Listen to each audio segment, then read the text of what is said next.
Hi, so now we're going to continue with the flower. And as you can see here, there's a lot of garnet and gray. And as I color this in, those are all going to go down to zeros. So I'm just going to pick a color here. Got the pink.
When I let my finger off the mouse, all the numbers change. So here, I've cleared this. Now look at the palette, and they all drop.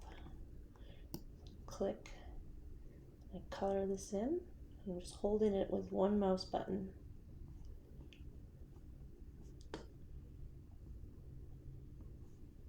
Undo. They all drop.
Now you can see that all those colors in the palette turn to zero.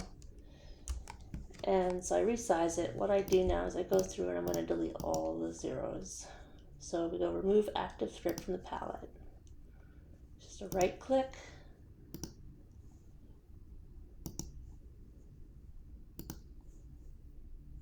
You have to go one by one. It doesn't actually offer to do it multiples, I'll show you. If I shift and hold, it won't allow me to do it.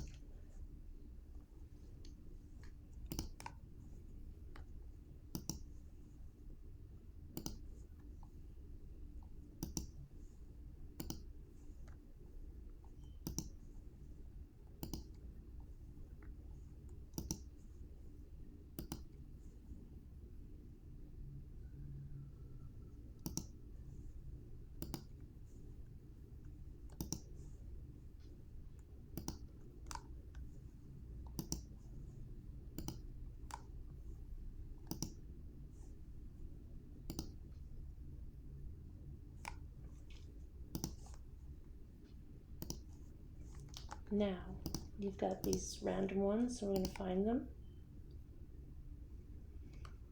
1, 2, 3, 4, 5. Okay, so I'm going to take the black. In this instance, you can see it when it's highlighted.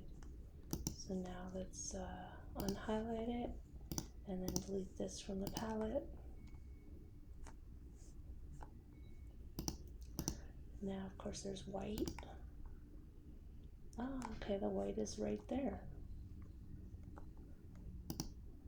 And this is what I do after I'm done a pattern. I check it with the highlight on to see how many colors are used. Maybe I don't want to use, maybe I can reduce them. This is the light blue, the green, the light green for the leaves, the dark green. So see, now you can see that there's an extra conflicting green right here. So what I'll do is I'll change it now to a bright color that's not in the palette.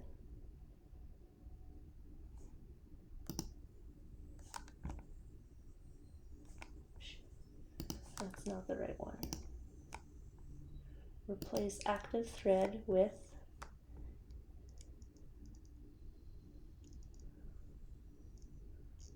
need a blue.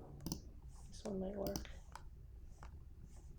And then we turn off the highlight, and then we see them. So now I can go in and change them all to green. If I keep two of the same color in the palette, when I create the text pattern, it messes with the writing and the count, and it'll show like too many of one, and it'll be really annoying. So the best practice is to remove them all. And now they're saying it's still 3, so let's just see where they are. You can also flash them. Oh, there's 3 in the leaf. I see them. So then take this dark green. We'll see how it flashed. There we go. Now this is at 0, and I'm going to remove that from the palette. Done. Go back to what I was doing before. We'll highlight this, so then you can actually see your clean lines, and you can decide if you need to modify anything.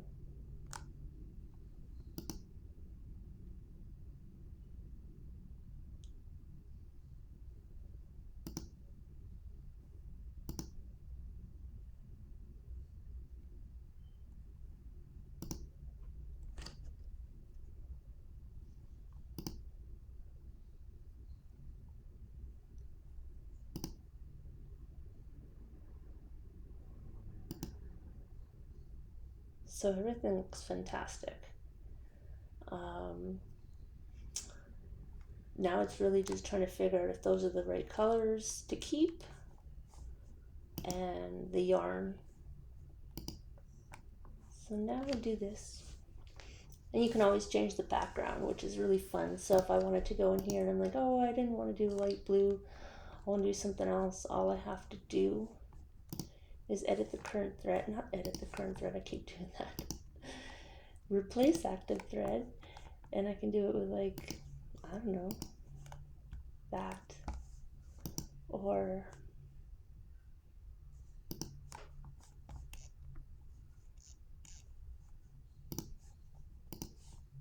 gold.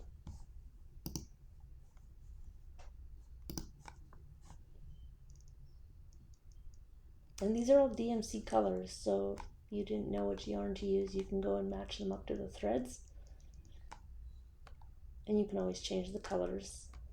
And then just make a note that when you see that green or that pink, then you can replace it with the right thread that you want. So here's just changing the background.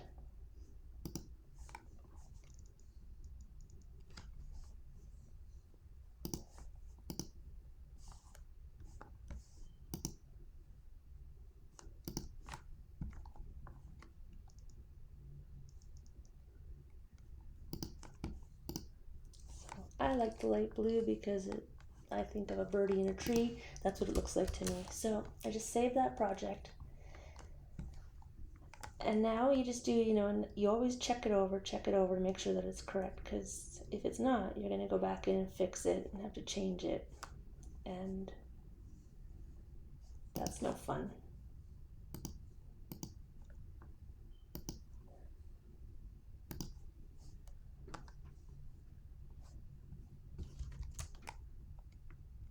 Now the other thing, in the written pattern, it's going to show up as all these words in the palette: blue, ultra, very light. So what I also do is you can edit the current thread and not call it blue, just call it light blue. I just change it, light blue. And then I go through each one and I do that. So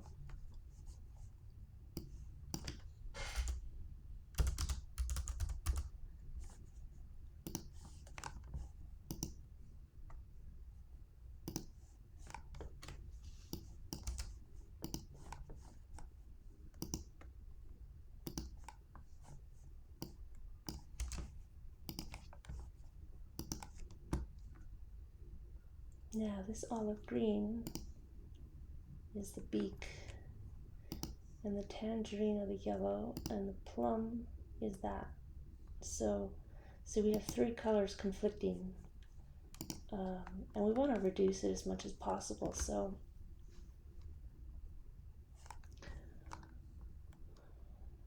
you've got orange,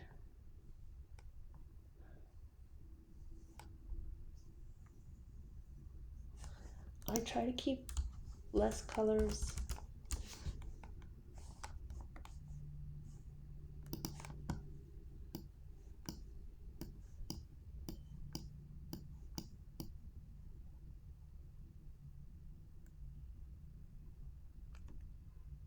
You know what? No, I'm going to leave it that way. Just undoing all that work. All I'm going to do is I'm going to call this, this can be like light gold, or light yellow. And then this is orange. Okay. This one's same here.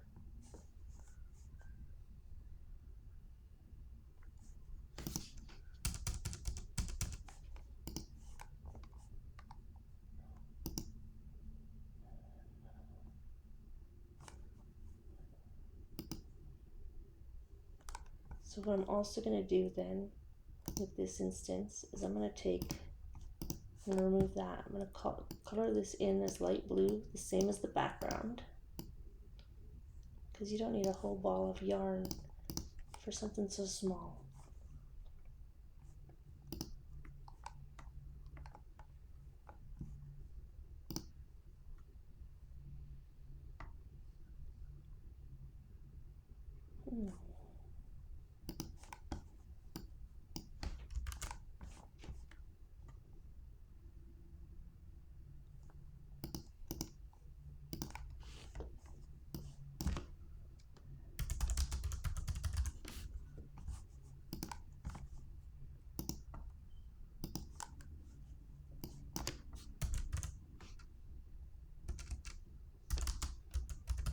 And then by shortening the names as much as you can, it saves paper when you print it. Lavender,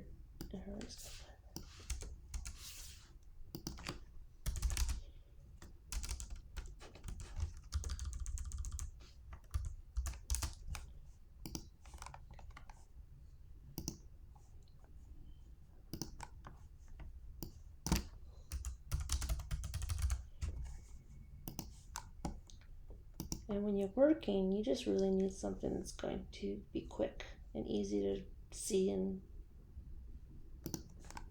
decide. I'm going to call this sea green anyway.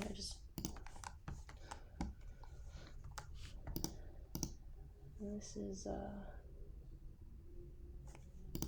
you know what I should just do is I'm going to call it light gold. These flowers, we're going to call this light gold.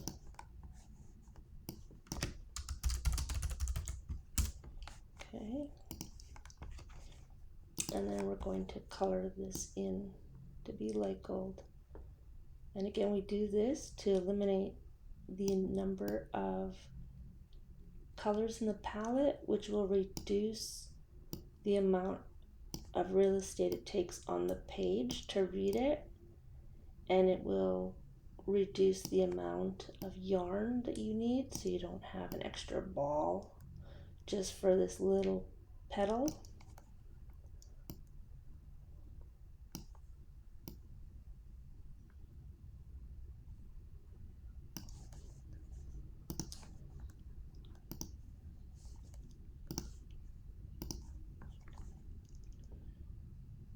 I think that was it. Yes, so see, this one went to 0. Let's delete it. Remove that. Now, let's save the project. This is basically as much as you're going to get. And so now, I'll put the cursor up there. I take a screenshot of the color palette. And then I go to Tunisian crochet Grafgan, and I work in a half double crochet alternating right to left. So there's all these different ways that you can do. Look, there's even C2C, and so you can pick those two designs.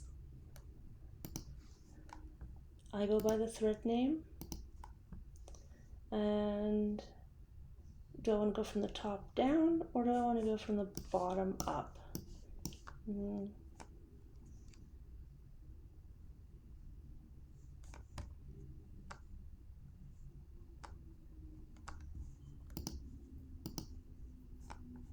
now you make a text file.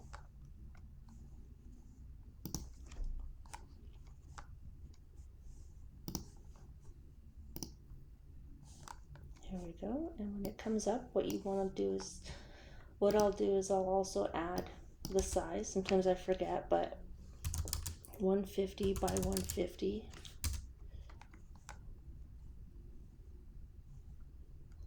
And you got the light blue, brown, light blue, dark green, light blue.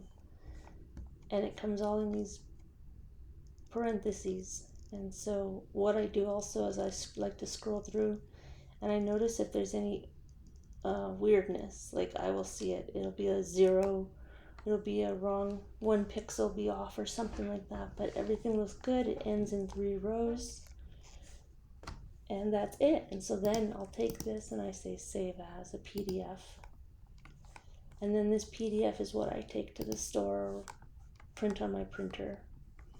And so I'll open the file to show you what it looks like. This is the text document.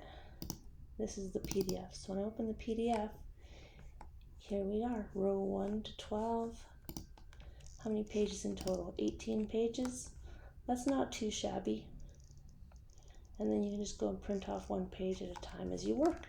So there, I've taken you from the beginning of one pattern to the end of it, and I've created a written pattern.